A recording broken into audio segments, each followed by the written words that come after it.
फोटोग्राफरको duty सकेर आइसकेको छौँ। यहाँ फोटो खिच्ने जारी छ। कस्तो दामी आइरहेछ साँच्चै सिन चाहिँ नि।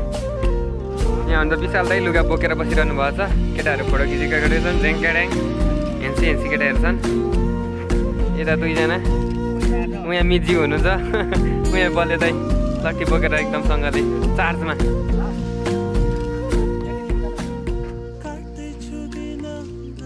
आइफोनबाट फोटो सुटिङ हुँदैछ कडकसँगले। बिहानको मौसम एकदम दामी छ। चिसो चिसो हल्का सिमसिम पानी पानी पर्दैछ। के त नि खिच्ने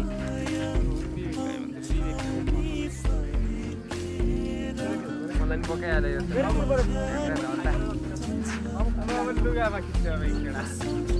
खिचौँ न ग्रुपमा मिलाएर। आज बिहानीको अवस्था देख्न सक्नुहुन्छ। फिकलको